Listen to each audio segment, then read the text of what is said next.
So, JM, kamusta ka ngayon? Okay naman ako, be. Yung episode 2 and 3 ko, for my entire dance career, yung stress ko para mag-learn ng sayaw, dun ko siya talaga na-feel ng sobra. Episode 4, nabigyan ako ng afro at ngayon naman, dancehall. Kumanda kayo. Kumanda kayong lahat. With your piece, Kesari Manok, like sabong. So, kayo mismo yung manok, hindi kayo sabongero. Gusto kita makapartner, sabi ko si JM. Tapos nung nagre-rehearsal kami, sabi ko parang gusto kong bawiin.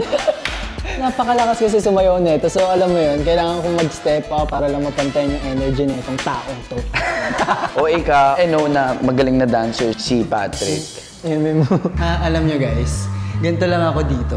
Pero pag nasa stage na ako, taon mo aralin to para ma-perfect mo yung dancehall talaga kasi hindi rin biro yung ilang araw mo lang gagawin. Tinatry ko humabol kay JM. Minimake sure din ni Patrick talaga na nagtatanong siya kapag hindi niya ma-execute ng maayos. It's also a borrowed culture again from Jamaica. We have to be careful also kasi nga, we don't want to disrespect any country's culture. Sinabi ko yun na parang, oh, hindi tayo para maglaro-laro lang dito Tama na yung fun-fun, tama na yung happy-happy. Sabi ko, kailangan natin manalo. It's either top 1 or nothing.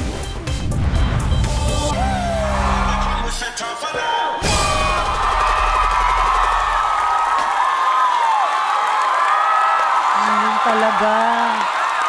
Grabe naman, JM. Envision, Patrick. It's what you call a sabong concept. Coach, what you think, Coach?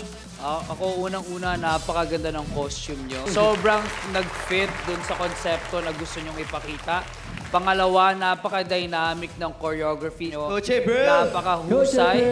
I think na-hit nyo lahat ng levels, high, lows, meron pa kayong pa-jump from the lower back. Unang-una, na-shock ako kasi kala ko ma-off-balance si Patrick. I think he's able to land it pretty well.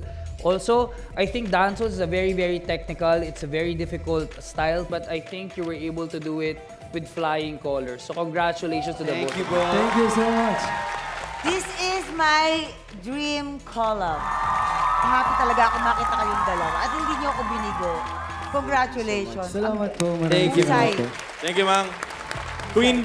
Tama ka eh. Ito Diba? yung perfect combination na habang pinapanood namin, bawat sabong, bawat tuka, bawat kahig, talagang ipinaglalaban. Kaya, well, congratulations. Mahusay kayong dalawa. Salamat po.